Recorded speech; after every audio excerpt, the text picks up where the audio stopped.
Swastiastu. Halo semua, perkenalkan nama saya Niko Sriswaniase dari kelas 11F kelompok 3. Di sini saya akan membawakan sebuah cerpen yang berjudul Kisah Si Culun Seorang Murid Baru. Di suatu ketika, pada hari Selasa di sebuah SMA yang berdiri di tengah-tengah kota, di sekolah tersebut sedang maraknya perbincangan siswa mengenai murid baru yang akan pindah ke sekolah tersebut. Murid itu dikatakan murid yang cerdas, disiplin, dan tampan. Sehingga semua siswa tidak sabar akan kedatangan murid baru tersebut. Hingga jam pertama dimulai pada pagi itu, seluruh siswa pun memasuki kelasnya masing-masing. Bian dan kawan-kawannya pun memasuki kelasnya. Bian dan teman-temannya adalah seorang siswa kelas 11 yang bersekolah di SMA tersebut. Suasana di kelas itu cukup riuh, karena belum ada guru yang memasuki kelas tersebut. Selang beberapa waktu, tak lama kemudian datanglah seorang guru yang akan mengajar di kelas tersebut. Dan ketika itu juga kelas menjadi hening. Namun, ada hal yang membuat siswa kebingungan dan bertanya-tanya akan siapa yang diajak oleh guru tersebut. Siapa orang itu? Tanya Bian pada Kevin, teman sebangkunya. Namun, Kevin hanya menggeleng-gelengkan kepalanya. Lalu, guru di kelas itu pun mulai berbicara. "Selamat pagi anak-anak," ucap guru tersebut. "Pagi Bu," sahut seluruh siswa yang ada di kelas itu. "Baik anak-anak, perkenalkan ini murid baru dari SMA 2 yang pindah ke sini karena orang tuanya kerja di sini dan mengharuskan Aska pindah dari sekolah lamanya. Aska, silakan perkenalkan diri kamu dengan teman-teman yang ada di kelas ini," ucap ibu guru tersebut. "Perkenalkan, saya Aska. Saya bersekolah di SMA 2. Saya pindah ke sini karena saya ikut orang tua saya yang bekerja di sini. Salam kenal semuanya," ucap Aska murid baru itu dengan terbata-bata sambil menundukkan kepalanya. Siswa di kelas itu hanya terdiam dan terheran melihat penampilan Aska. Ternyata murid baru yang dibilang tampan dan pintar itu tidak sesuai dengan apa yang ada di pikiran mereka. Jadi ini murid baru yang dibilang tampan itu. Ini sih bukan tampan, tapi culun, kata Bian dalam hatinya. "Nah Aska, silakan duduk di belakang Bian. Di sana sudah ada meja kosong," suruh ibu guru tersebut kepada Aska, dan Aska pun langsung berjalan dan duduk di meja yang telah disediakan tersebut. Dan setelah itu dimulailah jam pelajaran pertama. Tak sesekali Bian menoleh ke belakang, melirik dan memperlihatkan senyuman kecil. Namun Aska hanya terdiam dan tidak menghiraukan hal tersebut. Lalu tibalah jam istirahat. Seluruh siswa bergegas dan berhamburan untuk pergi ke kantin.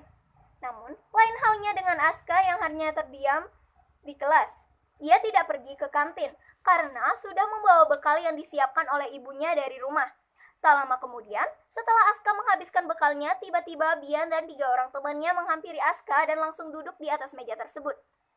"Oh, jadi ini murid yang dibilang pintar, tampan sama orang-orang," kata Bian sambil menatap ke arah Aska yang tengah tertunduk. "Jangan duduk terus dong, senyum dikit kek, kayak orang culun banget loh," lanjut Bian sambil mengangkat dagu Aska dengan satu jarinya. Aska hanya terdiam dan memberikan sedikit senyuman kepada Bian dan teman-teman Bian. Dari bawah sampai atas Bian tak habis-habis melirik Aska. Lalu Bian berkata, "Lo mau gak masuk geng kita?" ucap Bian. Ketika itu juga, teman Bian yang ada di samping Bian menoleh ke arah Bian, terkejut atas apa yang baru dikatakan Bian. "Lo yakin mau ngajak si culun ini masuk ke geng kita? Yakin lo?" ucap Kevin berbisik kepada Bian. "Diam deh lo," sahut Bian. Walaupun 3 orang teman Bian tidak mengerti akan alasan mengapa Bian mengajak Aska masuk ke anggota mereka, karena seharusnya ada syarat-syarat yang harus dipenuhi untuk masuk menjadi anggota geng tersebut. Jadi gimana? Mau nggak? Nggak ada syarat yang harus lo penuhi untuk masuk jadi anggota geng kita, ya kan? Ucap Bian meyakinkan Aska. 3 orang teman Bian hanya menganggukkan kepala dan mengiyakan perkataan Bian. Sebelumnya makasih ya udah mau ngajak aku untuk jadi bagian dari anggota kalian, tapi aku nggak bisa masuk geng kalian. Aku mau fokus sekolah aja," ucap Aska. Dan ketika itu juga Bian menggebrak meja dan langsung berdiri menghadap ke arah Aska. 3 orang teman Bian itu pun juga ikut berdiri. di kelas tersebut hanya melihat ke arah Bian yang sedang menggebrak meja. Dan tidak ada campur tangan yang berani menasehati Bian. Karena apapun yang dilakukan oleh Bian, tidak ada satupun yang berani membantah. Halah, disuruh ikut aja susah banget sih. Masih banyak yang mau ikut geng ini di luar sana. Tapi mereka nggak bisa karena ada syarat yang mereka penuhin. Dan lo udah gue ajak masuk geng ini tanpa syarat dan lo udah bisa masuk. Gitu aja susah banget. Ucap Bian membentak Aska dan meluapkan amarahnya. Aska hanya bisa tertunduk diam dan tidak mengeluarkan sepatah kata pun. Setelah itu, Bian pergi meninggalkan Aska dan 3 temannya itu pun mengikuti Bian. Dasar culun, sok pinter lo, ikut aja apa susahnya sih? Ucap Kevin sambil mendorong meja Aska menggunakan kaki. Lalu ia pun ikut pergi meninggalkan Aska. Setelah kejadian tadi, Bian dan teman-temannya itu langsung menuju ke kantin. Di sana mereka memesan makanan dan duduk-duduk. Bi, lo kenapa sih pengen banget si culun itu masuk geng kita? Tanya Kevin atas kejadian tadi. Lo gak bakal paham kalau si culun itu masuk geng kita banyak untungnya. Komunitas kita bakal lebih berkembang, ujar Bian menjawab pertanyaan Kevin. Namun Kevin masih belum mengerti akan alasan mengapa Bian mengajak si culun itu. Gimana kalau nanti sepulang sekolah kita kerja di si culun itu? Pada setuju nggak? Ujar Bian pada 3 orang temannya. Mereka sah-sah saja dan menyetujui hal tersebut. Namun ada satu teman Bian yang bernama Gio yang menolak ajakan tersebut. Gue nggak ikut dulu deh. Soalnya nanti gue ada acara. Nanti gue pulang duluan. Ucap Gio pada teman-temannya dan teman-teman Gio. Gio termasuk Bian memaklumi hal tersebut. Hingga tibalah jam pulang sekolah. Ada seorang anak yang tengah berdiri di depan gerbang sambil menggendong tas yang ada di pundaknya. Siapa lagi dia kalau bukan Aska yang tengah menunggu jemputan orang tuanya. Dia tak menyadari ada orang yang tengah mengintainya dari balik semak-semak. Lalu dengan terkejutnya Aska, ia dibekap oleh sekelompok orang dan diseretnya. Dan setelah sekelompok orang itu telah mengikat dan menyekap Aska di belakang gedung sekolah tersebut dan membuka tutup mata yang diikatkan pada mata Aska, betapa terkejutnya Aska. Ternyata yang menyeret dan menyekapnya itu adalah Bian dan teman-temannya. Jadi gimana?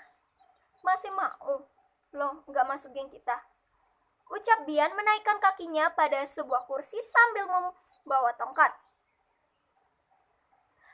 Tak ada sepatah kata pun yang keluar dari mulut Aska.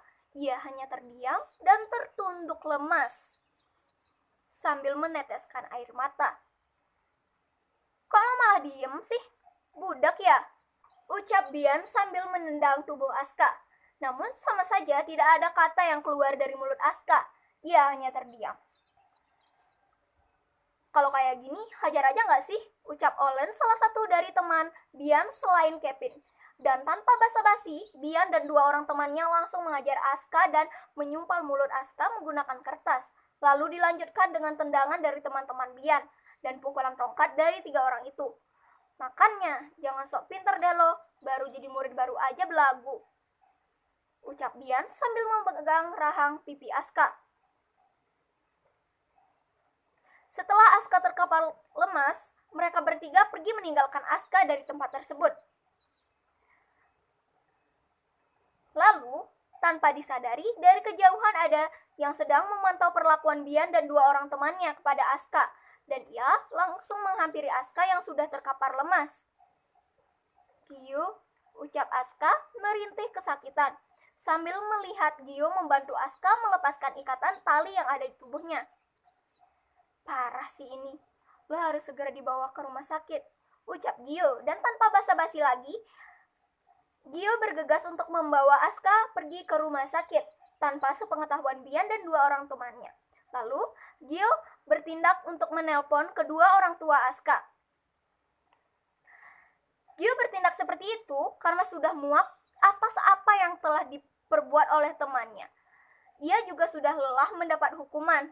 Ia tidak ingin mengikuti jejak-jejak teman-temannya. Setelah kejadian itu, pihak sekolah mengetahui kasus perundungan yang dilakukan oleh Bian dan dua temannya, hingga membuat Bian dan dua temannya itu diskor selama 5 bulan. Setelah itu, Aska masih terbaring lemas di rumah sakit. Gio yang menjadi saksi dari tragedi ini sekaligus yang menyelamatkan Aska tidak mendapat hukuman lagi seperti sebelum-sebelumnya karena ia tidak ikut dalam kasus perundungan tersebut dan pada akhirnya Gio pun memutuskan untuk keluar dari geng tersebut. Nah, dapat kita ambil dari kisah ini bahwa sebaiknya kita tidak boleh memaksakan kehendak orang lain akan hal apa yang kita mau. Apalagi sampai melakukan pembulian fisik yang menyebabkan seseorang itu mengalami sakit parah, gangguan mental yang parah, hingga dapat memicu kematian. Maka dari itu, kita harus saling menghargai, mendekati, dan mengajak teman yang lebih sering sendiri, tidak memaksakan kehendak orang lain, dan menciptakan keharmonian di lingkungan itu sendiri. Baik, itu dia cerpen dari saya. Terima kasih dan sampai jumpa. Om Santi Om.